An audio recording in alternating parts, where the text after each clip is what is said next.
শান্ত নদীর পাশে অবস্থিত ছোট্ট চাঁদপুর গ্রামের একটি বাড়িতে থাকে আয়েশা আর সাহিল। তাদের বিয়ের বয়স মোটে 1 বছর। সাহিল একটি বেসরকারি সংস্থায় কাজ করে আর আয়েশা খা ঘর সামলায়।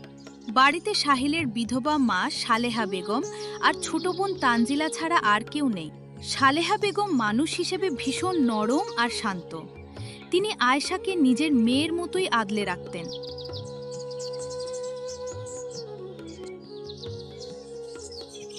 একদিন সকালে আয়েশা রান্নাঘরে চা তৈরি করছিল। এমন সময় সালেহা বেগম সেখানে এলেন। বৌমা, তুমি মিছামিছি কেন চা করতে গেলে? আমি তো আসছিলামই। তুমি বরং তানজিলাকে একটু ডেকে দাও, ওর আজ কলেজে পরীক্ষা আছে। মা, তানজিলা উঠে গেছে, আমি ওকে চা দিয়ে আসছি। আসলে মা, আমি ভাবছিলাম আজ একটু বাপের বাড়ি যাব। আম্মা কাল ফোন করে খুব কান্নাকাটি করছিল, আমায় না নাকি খুব দেখতে ইচ্ছে করছে। আজই যাবে বৌমা? সামনের সপ্তাহেই তো সাহিলের জন্মদিন। কত কাজ আছে বাড়িতে, আত্মীয় স্বজন আসবে। তুমি এখন গেলে কাজগুলো কে সামলাবে? আর সাহিলও তো তোমাকে ছাড়া একদিনও থাকতে পারে না। তার চেয়ে বরং তোমার আম্মাকে এখানেই আসতে বলো না, আমরা সবাই মিলে থাকবো। মা, আপনি তো জানেন আমার আম্মা আসতে পারেন না, ওর শরীরটা ভালো না।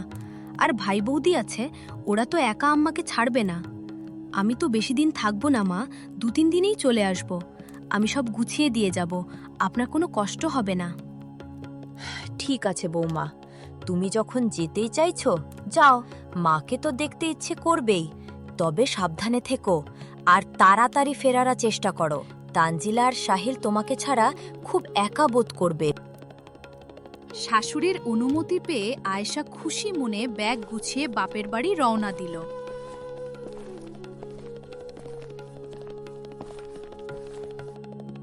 সেখানে পৌঁছাতেই তার ভাবি রেশমা তাকে জড়িয়ে ধরল। রেশমা দেখতে খুব মিষ্টি হলেও মনে মনে ছিল ভীষণ কুটিল। আরে আয়শা, কতদিন পরে এলি? তোকে ছাড়া বাড়িটা একদম খাঁ খাঁ করছিল। আয় ভেতরে আয়, তোর জন্য তোর প্রিয় মালাইকারি রান্না করেছি। ভাবি, তোমাদেরকে খুব মিস করি আমি। ওখানে সবাই খুব ভালো, কিন্তু তাও মনটা সারাক্ষণ এখানে পড়ে থাকে। আম্মা কোথায়? ভাইয়া ফেরেনি অফিস থেকে? আম্মা ঘরেই আছে, তুই যা। আর শোনা আয়শা, এবার কিন্তু তোকে সহজে ছাড়ছি না, অন্তত 1 সপ্তাহ থাকতেই হবে। 1 সপ্তাহ? না না ভাবি, মা আমায় 2-3 দিনের বেশি থাকতে মানা করেছেন। সামনে সাহিলের জন্মদিন, তাছাড়া মা একা সব কাজ সামলাতে পারেন না। শাশুড়ির কি ভালোবাসা রে! মা সব কাজ সামলাতে পারেন না, নাকি তোকে দিয়ে কাজ করাতে চান? আসলে আয়েশা, তুই বড্ড সরল, তুই বুঝিস না। ওরা তোকে দিয়ে বাড়ির সব কাজ করিয়ে নিচ্ছে আর বাইরে দেখাচ্ছে যে তোকে খুব ভালোবাসে। এটা তো এক ধরনের দাসত্ব। তুমি কি বলছো ভাবি? মা তো আমাকে নিজের মেয়ের মতো দেখেন, আমাকে কখনো জোর করে কোনো কাজ করান না। আরে গাধা, এটাই তো কৌশল। মিষ্টি করে কথা বলে কাজ করিয়ে নেওয়াটাই বুদ্ধিমানের কাজ। আমার শাশুড়িও তো প্রথমে এমন করত, কিন্তু আমি তো অত সহজে ধরা দিইনি। তুই নিজের জীবন নষ্ট করছিস আয়েশা। একটু ভেবে দেখ, তুই বাপের বাড়ি আসছিস, তাতে ওর আপত্তি? আসলে উনি চান না তুই আমাদের সাথে বেশি সময় কাটাস। আয়েশার সরল মনে বিষ ঢুকিয়ে দিল রেশমা। আয়েশা কখনো বিষয়টাকে এভাবে ভাবেনি। শেষে চুপচাপ মায়ের ঘরের দিকে এগিয়ে গেল, কিন্তু তার মনের ভেতরে এক ধরনের অশান্তি দানা বাঁধতে শুরু করল। বিকেলের দিকে সাহিল ফোন করল আয়েশাকে। আয়েশা, পৌঁছে গেছো? মা বলছিল তুমি নাকি 2 দিন পরেই চলে আসবে। দেখ, তানজিলার পরীক্ষা চলছে, মা একা রান্না করতে পারছেন না। তুমি বরং পরশু সকালেই চলে এসো, আমি তোমাকে নিতে আসব। তানজিলা তো বড় হয়েছে, ও কি মাকে একটু সাহায্য করতে পারে না? আর আমি কি তোমাদের বাড়ির বেতনহীন কাজের লোক যে 2 দিনও নিজের মায়ের কাছে শান্তিতে থাকতে পারবো না? সাহিল, আমি এখন আসছি না। আম্মা ভাবি খুব করে ধরেছে থাকার জন্য, আমি অন্তত 4-5 দিন থাকবো। আয়েশা, তুমি হঠাৎ এভাবে কথা বলছো কেন? মা তো কিছুই বলেননি, উনি শুধু তোমার কথা ভাবছিলেন। আচ্ছা ঠিক আছে, তোমার যখন মন চাইছে থাকো, রাগ করো না। ফোনটা কেটে দেওয়ার পর আয়েশার মা মরিয়ম বেগম সেখানে এলেন। মরিয়ম বেগমও রেশমার কথা শুনেই চলতেন। কি রে আয়েশা, সাহিল ফোন করেছিল? নিশ্চয়ই তাড়াতাড়ি ফিরতে বলছে। দেখলি তো, মেয়েদের শ্বশুরবাড়ি মানেই পরবাড়ি। ওখানে তুই শুধু একটা কাজের মেশিন। তোর শরীরের দিকেও তো ওরা তাকায় না। দেখ তো কেমন শুকিয়ে গেছিস। ঠিক বলেছ মা। আয়েশা, তুই আজ থেকে একটা কথা মাথায় ঢুকিয়ে নে। তুই যদি এখন থেকেই ওদের হুকুম মানা শুরু করিস, তবে সারা জীবন তোকে এভাবেই খাটতে হবে। নিজের গুরুত্ব বাড়াতে শেখ। ওরা যদি ফোন করে বলবি শরীর খারাপ, দেখবি কেমন জব্দ হয়। মা আর ভাবির কুপ্ররোচনায় আয়েশার মনটা ধীরে ধীরে বিষিয়ে উঠল। ধীরে ধীরে বিষিয়ে উঠল।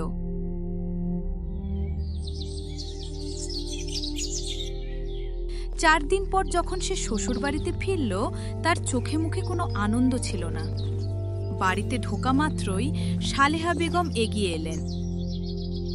বৌমা এসে গেছো? খুব ক্লান্ত দেখাচ্ছে তানজিলাকে, বলছি তোমাকে শরবত দিয়ে আসতে। এত আদিক্ষেতা দেখানোর দরকার নেই মা। আমি কাজের লোক নই যে সবসময় আপনার চোখের সামনে থাকতে হবে। আমি আমার মায়ের বাড়িতে কদিন বেশি ছিলাম বলে আপনার খুব গায়ে লেগেছে, তাই তো? এ কি কথা বলছো বৌমা? আমি কি কখনো তোমাকে ওসব বলেছি? সাহিল তো বলছিল তুমি নিজেই আসতে চেয়েছিলে। সাহিল কি বলেছে আমি জানি না, তবে এখন থেকে জেনে রাখুন, আমি যখন খুশি বাপের বাড়ি যাব আর যতদিন খুশি থাকব। বাড়ির কাজে আমি সবসময় হাত লাগাতে পারবো না। আমার নিজেরও একটা জীবন আছে। সালেহা বেগম পাথর হয়ে দাঁড়িয়ে রইলেন। তিনি বুঝতে পারলেন না যে মেয়েটি হাসি মুখে বাড়ি থেকে গেল, ফিরে এসে সে এমন পাথর হয়ে গেল কিভাবে। তিনি মনে মনে ভাবলেন, বৌমা হঠাৎ এমন কেন হয়ে গেল? আমি কি কোনো ভুল করলাম? নাকি ওর মা ভাবি ওকে কিছু বুঝিয়েছে? হে উপরওয়ালা, আমার সাজানো সংসারটা যেন ভেঙে না যায়। ও ছোট মানুষ, হয়তো কোনো কারণে রাগ করেছে। 2 দিন গেলেই সব ঠিক হয়ে যাবে। কিন্তু সালেহা বেগম জানতেন না, এই ভুল বোঝাবুঝির পাহাড় আরও বড় হতে চলেছে। আয়েশা এখন থেকে আর সংসারের কাজে মন দেয় না। সারাক্ষণ বাপের বাড়ির লোকেদের সাথে ফোনে কথা বলে আর শাশুড়ি ও ননদের ওপর হুকুম চালায়।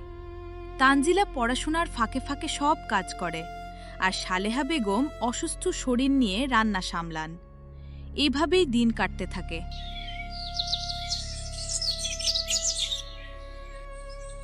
একদিন সকালে সালেহা বেগমের প্রচণ্ড জ্বর এসেছে। তিনি বিছানা থেকে উঠতে পারছেন না। তানজিলা রান্নাঘরে চা বানাচ্ছিল। এমন সময় আয়েশা সেখানে এসে উপস্থিত হল। তানজিলা, মা কোথায়? আমি কাল রাতেই বলেছিলাম আমার এই সিল্কের শাড়িটা আজ ধুয়ে দিতে। ওটা আমাকে বিকেলে এক বান্ধবীর জন্মদিনে পরে যেতে হবে। মা কি এখনো ঘুমাচ্ছেন? বেলা তো 10টা বাজে। ভাবি, মার খুব শরীর খারাপ। কাল রাত থেকে 103 ডিগ্রি জ্বর। আমি মাকে বলেছি একদম বিছানা থেকে না উঠতে। শাড়িটা কি খুব জরুরি? মা সুস্থ হলে ধুয়ে দেবেন, অথবা আমি সময় পেলে করে দেব। জ্বর নাকি কাজের ভয়ে নাটক? আমি জানি তোমাদের সব কৌশল। মা সবসময় বলেন আমাকে নিজের মেয়ের মতো দেখেন, অথচ আমার একটা শাড়ি ধুতে ওর গায়ে জ্বর আসছে। শোনো তানজিলা, আমি ওসব শুনতে চাই না। মাকে বলো উঠে শাড়িটা ধুয়ে দিতে। বয়স্ক মানুষের হাত চালালে শরীর ভালো থাকে, বসে থাকলে রোগ বেশি বাড়ে। বৌমা, তুমি চেঁচিও না। তানজিলা, তুই শর্ত মা, আমি ধুয়ে দিচ্ছি শাড়িটা। বৌমার দরকার যখন, তখন ওটা করে দেওয়াই ভালো। আমার জ্বর তেমন কিছু না, একটু জল লাগলে হয়তো কমে যাবে। মা, তুমি এই অবস্থায় কলতলায় যাবে? ভাবি, তুমি কি মানুষ? মা কাঁপছেন জ্বরে, আর তুমি ওকে দিয়ে কাপড় ধোয়াচ্ছ। ভাইয়া জানলে কিন্তু আজ খুব খারাপ হবে। ভাইয়াকে ভয় দেখিও না তানজিলা। মনে রেখো, সাহিল আমার স্বামী, ও আমার কথাই বিশ্বাস করবে। আর শোনো মা, কাপড়টা ধুয়ে রোদে দিয়ে তবেই বিশ্রাম নেবেন। সালেহা বেগম টুলতে টুলতে কলতলায় গেলেন। তানজিলা কান্না করতে করতে কলেজে চলে গেল। আয়েশা নিজের ঘরে গিয়ে আয়নার সামনে দাঁড়িয়ে নিজেকে সাজাতে শুরু করলো। কিছুক্ষণ পর তার ভাবি রেশমার ফোন এলো। কিরে আয়েশা, কি খবর? সব কন্ট্রোলে আছে তো? হ্যাঁ ভাবি, ঠিক যেমনটা বলেছিলে। আজ তো শাশুড়িকে দিয়ে জ্বরের মধ্যেই কাপড় ধুয়ে নিলাম। একটু কড়া না হলে ওরা মাথায় চড়ে বসবে। তবে সাহিল ইদানিং খুব সন্দেহ করছে। সন্দেহ করতে দে, তুই তো এখন নিজের পায়ে দাঁড়াচ্ছিস। অনলাইন থেকে মাসে কত টাকা পাচ্ছিস এখন? এই তো গত মাসে প্রায় 15,000 টাকা পেয়েছি। ওটা আমি আম্মার অ্যাকাউন্টে পাঠিয়ে দিয়েছি ভাবি, সাহিলকে জানাইনি, জানলে হয়তো হাতছাড়া হয়ে যাবে। একদম ঠিক করেছিস। সাহিলের টাকায় সংসার চলবে, আর তোর টাকা থাকবে তোর নিজের আর আমাদের জন্য। দেখবি এভাবে চললে ভবিষ্যতে তোকে কারো কাছে হাত পাততে হবে না। আর শোনো, যদি সাহিল বেশি ঝামেলা করে তবে একটু কান্নাকাটি করবি আর আমাদের বাড়িতে চলে আসবি, আমরা তো আছি। আয়েশা মনে মনে নিজেকে খুব বুদ্ধিমতী ভাবছিল, কিন্তু সে জানতো না রেশমা তার উপার্জনের টাকা দিয়ে গয়না বানাচ্ছে এবং তাকে আরও প্ররোচিত করছে।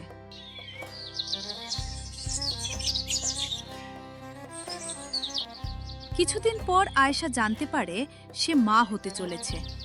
খুশির খবর হলেও তার মনে শান্তি ছিল না, কারণ রেশমা তাকে বুঝিয়েছিল বাচ্চা হলে শাশুড়ি তাকে দিয়ে আরও বেশি কাজ করাবে। একদিন বিকেলে সাহিল অফিস থেকে ক্লান্ত হয়ে ফিরে দেখল ঘরবাড়ি অগোছালো। সালেহা বেগম রান্নাঘরে বসে কাঁদছেন। সাহিল দ্রুত সেখানে গেল। মা, কি হয়েছে? তানজিরা, মা কাঁদছেন কেন? আর আয়েশা কোথায়? ভাইয়া, ভাবি আজ মাকে খুব অপমান করেছে। মার শরীরটা কয়েকদিন ধরেই ভালো নেই। আজ ভাবি মাকে দিয়ে সারা ঘর মোছাতে চেয়েছে। মা পারেনি বলে ভাবি বলেছে এই বাড়িতে খেতে হলে কাজ করতেই হবে, এখানে কারো অন্ন ধ্বংস করা চলবে না। ভাইয়া, মা তো আমাদের জন্য সারা জীবন খেটেছেন, আজ কেন এমন কথা শুনতে হবে? আয়েশা এমন কথা বলেছে? আমি তো বিশ্বাসই করতে পারছি না। ও তো এমন ছিল না। সাহিল বাবা, তুই শান্ত হ। বৌমা এখন অন্য অবস্থায় আছে, ওর মনে হয় মেজাজ একটু বিগড়ে গেছে। তুই কিছু বলিস না ওকে, আমি শুয়ে নেব বাবা, ও তো আমারই মেয়ে। না মা, এটা মেনে নেওয়া যায় না। আমি ওর সাথে আজই কথা বলবো। সাহিল রাগে গড়গড় করতে করতে আয়েশার ঘরে গেল। আয়েশা তখন ফোনে তার ভাইয়ের সাথে কথা বলছিল আর হাসছিল। সাহিলকে দেখে সে ফোনটা রাখল। আয়েশা, তুমি কি মানুষ নাকি পাথর? মাকে তুমি বললে যে তিনি এ বাড়িতে অন্ন ধ্বংস করছেন। তুমি কি ভুলে গেছো এই বাড়িটা আমার বাবার তৈরি, আর এই মাই তোমাকে হাসি মুখে বরণ করে নিয়েছিলেন? ও তো তোমার বোন আর মা নালি শুরু করে দিয়েছে। শোনো সাহিল, আমি এখন গর্ভবতী, আমার একটু বাড়তি যত্ন দরকার। আমি যদি আমার অধিকারের কথা বলি তবে সেটা তোমার কাছে অপমান মনে হয়। অধিকার মানে কি আয়েশা? অসুস্থ মাকে দিয়ে ঘর মোছানো কি তোমার অধিকার? তানজিলা পড়াশোনা করবে নাকি তোমার ফরমাস খাটবে? আমি দেখছি তুমি দিন দিন ধরাকে সরা জ্ঞান করছো। বাপের বাড়ি থেকে কি এই শিক্ষাই পেয়েছো? আমার বাপের বাড়ি নিয়ে কথা বলবে না, ওরা আমায় খুব ভালোবাসে। তোমার মতো স্বার্থপর নয়। তুমি তোমার মা আর বোনকে নিয়ে থাকো, আমি আজই আমার বাপের বাড়িতে চলে যাব। দেখি আমাকে ছাড়া তোমার সংসার কিভাবে চলে। যেতে চাও? যাও। যে মেয়ে তার শাশুড়িকে সম্মান দিতে জানে না, তাকে আমারও প্রয়োজন নেই। আমার বাচ্চা আমার মার কাছেই মানুষ হবে। তোমার মতো দজ্জাল মায়ের কাছে আমি আমার সন্তানকে ছাড়ব না। ও তাই? তোমার সন্তান? এটা আমার শরীর থেকে জন্ম নেবে, এর ওপর আমার অধিকার সবার আগে। আমি আজই চললাম। আম্মা ভাবি আমায় অনেকদিন আগেই বলেছিল যে তোমরা আমাকে চাকরানি বানিয়ে রাখতে চাও। আজ তার প্রমাণ পেলাম। আয়েশা জেদ করে কাপড় গুছিয়ে নিল। সালেহা বেগম অনেক চেষ্টা করলেন তাকে আটকানোর জন্য, কিন্তু আয়েশা একবারও পিছু ফিরে তাকালো না। সে তার বাপের বাড়িতে গিয়ে উঠল। সেখানে রেশমা আর মরিয়ম বেগম তাকে রাজকীয় অভ্যর্থনা জানালো। হ্যাঁ আয়েশা, তুই ঘরে গিয়ে আরাম করো। সাহিল যখন বুঝবে যে তোকে ছাড়া ওর লাইফ জিরো, তখন ও নিজেই পায়ে ধরে মাফ চাইতে আসবে। আর তোর ওই টাকাগুলো থেকে এবার একটা বড় অংশ দিস তো। একটা ফিক্সড ডিপোজিট করতে হবে তোর বাচ্চার নামে। হ্যাঁ ভাবি, তুমি যা বলবে তাই হবে। এই তো কালই 5,000 টাকা দেব। তোমরা আছো বলেই আমি আজ বেঁচে গেলাম। আয়েশা মনে করল সে স্বর্গে এসেছে।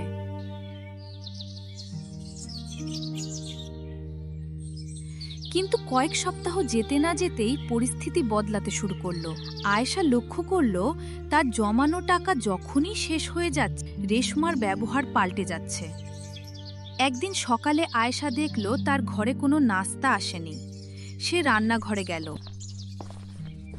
ভাবি, আমার চা কই? আর আজ ব্রেকফাস্টে কিছু করনি? আমার খুব খিদে পেয়েছে। আরে আয়েশা, বাড়িতে চাল ডাল ফুরিয়ে গেছে, তোর ভাইয়ার বেতন হতে এখনো দেরি। তুই তো কয়েকদিন ধরে কোনো টাকা দিচ্ছিস না। অনলাইন কাজটা কি বন্ধ নাকি? টাকা না থাকলে কি আমরা বাতাস খাবো? নিজের বাচ্চার জন্য কিছু টাকা তো বের কর। ভাবি, কাজটা একটু কম চলছে এখন। আর আমি তো গত সপ্তাহেই 10,000 টাকা দিলাম, সব শেষ হয়ে গেল। 10,000-এ আজকাল কি হয়? বাড়িতে মাছ আনতে হয়, ওষুধ কিনতে হয়। তোর মা তো সারা মাস তোমার আর তোমার আপকামিং বাচ্চার সেবা করে যাচ্ছে। এখন টাকা নেই বললে কি চলবে? টাকা না দিতে পারলে কাজ করো, আমাদের ওপর বোঝা হয়ে থেকো না। বোঝা? তুমি আমাকে বোঝা বলছো ভাবি? এটা আমার নিজের বাড়ি। আম্মা, তুমি কিছু বলছো না কেন? বৌমা মিথ্যা বলেনি আয়েশা। তুই আসার পর থেকে খরচ দ্বিগুণ হয়ে গেছে। সাহিল তো একবারও কোনো টাকা পাঠালো না। তুই যখন ওর স্ত্রী, তখন ওর থেকে টাকা আদায় করো। শুধু শুধু আমাদের ঘাড়ে বসে খেলে ভাইয়া কতদিন টানবে? আয়েশার পায়ের তলা থেকে যেন মাটি সরে গেল। সে বুঝল বাপের বাড়ির লোকেদের কাছে তার মূল্য শুধু তার উপার্জনের টাকার জন্য। তারা তাকে ভালোবেসে আনেনি, এনেছে টাকার লোভে। রেশমা তাকে সাহিলের থেকে দূরে সরিয়েছে, যাতে তার সব টাকা হাতিয়ে নিতে পারে।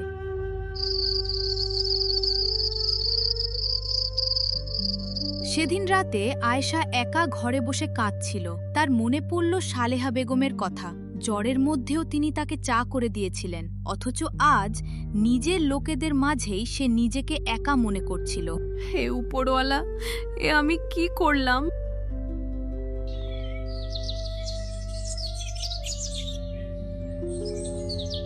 একদিন দুপুরে আয়েশা দেখল তার জন্য রাখা হয়েছে শুধু এক বাটি ডাল আর শুকনো ভাত, অথচ রেশমা আর তার ভাই আরশাদ ঘরে বসে ইলিশ মাছ খাচ্ছে। আয়েশার চোখ ফেটে জল এলো। আম্মা, আমাকে কি একটু মাছ দেবে না? ডাক্তার বলেছে আমার এখন ভালো মন্দ খাওয়া দরকার। তাছাড়া আমার শরীরটা খুব দুর্বল লাগছে। মাছ তো অল্প ছিল রে আয়েশা। তোর ভাই আর বৌমা খাচ্ছে, ওদের তো শরীর খাটাতে হয়। তুই তো সারাদিন শুয়ে থাকিস। আর শোনো, তোর ভাই বলছিল সাহিলকে একবার ফোন করো। ও কি বাচ্চাটার কোনো দায়িত্ব নেবে না? আমাদের পক্ষে তো আর সম্ভব হচ্ছে না তোর সব খরচ টানা। ঠিকই তো, বাপের বাড়ি কি ধর্মশালা? মাস গেলে কোনো টাকা নেই, অথচ ফরমাস 18 আনা। আয়শা, তোর ল্যাপটপের ওই কাজটা আবার শুরু কর না। টাকা না এলে কিন্তু সামনের মাসে তোর ওষুধের খরচ আমরা দিতে পারবো না। আরশাদকে আজ বলেছি তোর চেকআপের জন্য নিয়ে যেতে, ও তো সাফ মানা করে দিল। বলল বউ যেখানকার সেখানেই যাক। ভাবি, তোমরা আমায় এভাবে বলতে পারছো? আমি যখন টাকা দিতাম তখন তো তোমরা আমায় মাথায় করে রাখতে। আজ আমার কাজ নেই বলে আমি তোমাদের কাছে বোঝা হয়ে গেলাম। আম্মা, তুমিও কি তাই মনে করো? পরিস্থিতির কাছে আমরা সবাই অসহায় রে আয়েশা। নিজের ঘরে ফিরে যাওয়াই তোর জন্য বুদ্ধিমানের কাজ হবে।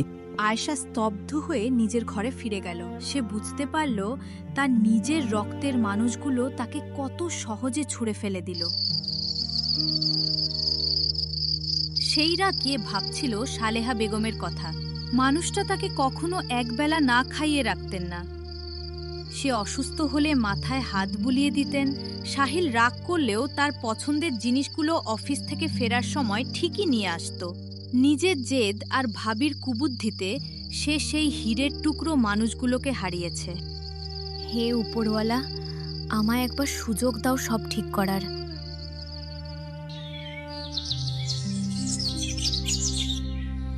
পরের দিন সকালেই আয়েশা কারো অনুমতি না নিয়ে কয়েকটা কাপড় নিয়ে বাড়ি ছেড়ে বেরিয়ে পড়ল। যাওয়ার আর কোনো জায়গা নেই, হয় মরতে হবে নয়তো ক্ষমা চাইতে হবে।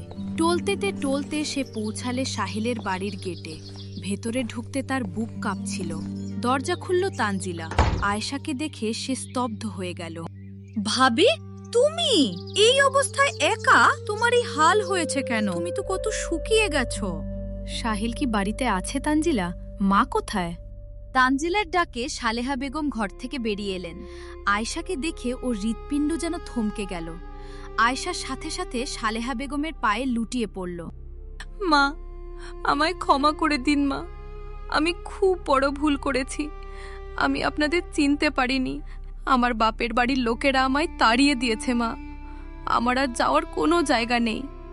আমায় শুধু একটু ঠাঁই দিন, আমি আপনাদের বাড়ির দাসী হয়ে থাকব। একই করছো বৌমা, ওঠো। তুমি তো আমার বাড়ির লক্ষ্মী। রাগের মাথায় মানুষ অনেক কিছু করে ফেলে, তাই বলে কি মা কখনো মেয়ের ওপর রাগ করে থাকে? তানজিলা, তাড়াতাড়ি জল নিয়ে আয়। বৌমার মুখটা দেখ, কতদিন মনে হয় কিছু খায়নি। সালেহা বেগম একবারও জানতে চাইলেন না আয়েশা কেন চলে গিয়েছিল। তিনি শুধু পরম মমতায় তাকে আগলে ধরলেন। ঠিক সেই সময় সাহিল অফিস থেকে ফিরে এলো। আয়েশাকে দেখে তার চোয়াল শক্ত হয়ে গেল। তুমি আবার এখানে কেন এসেছো? তোমার তো বাপের বাড়ি স্বর্গ ছিল, ওখানেই তো তোমার সব সম্মান ছিল। এখানে কেন ফিরলে? আমাদের অন্ন ধ্বংস করতে? সাহেল, খবরদার ওভাবে কথা বলবি না। ও আমার বাড়ির বড় বৌমা, আমার নাতি বা নাতনির মা। মানুষ ভুল করলে তাকে শুধরে নেওয়ার সুযোগ দিতে হয়। আয়েশা তার ভুল বুঝতে পেরেছে, এটাই সবচেয়ে বড় কথা।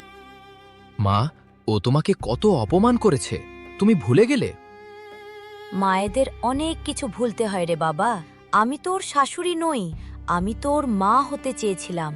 আজ ও যদি ফিরে আসতে পেরেছে তবে আমার কোনো অভিযোগ নেই। আয়েশা, যাও মা, আগে স্নান করে নাও। আমি তোমার প্রিয় খিচুড়ি আর বেগুন ভাজা করছি। আয়েশার মনে হলো সে প্রাণ ফিরে পেল। সাহিল সেদিন কথা না বললেও রাতে আয়েশার ঘরে ওষুধ নিয়ে এলো।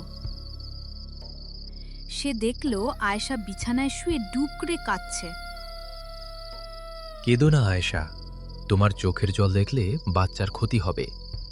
আমি সব জানি তোমার ভাবি আর মা তোমাকে কিভাবে ব্যবহার করেছে, কিন্তু তুমি কেন ওদের কথায় আমাদের অবিশ্বাস করলে? আমি খুব বড় পাপ করেছি সাহিল। তোমাদের যে কত বড় মন সেটা আমি বুঝিনি। আমাকে ক্ষমা করে দাও। আমি প্রতিজ্ঞা করছি সারা জীবন আমি এই মায়ের সেবা করব। মা আমাকে যে নতুন জীবন দিলেন তা আমি কোনো দিন ভুলব না।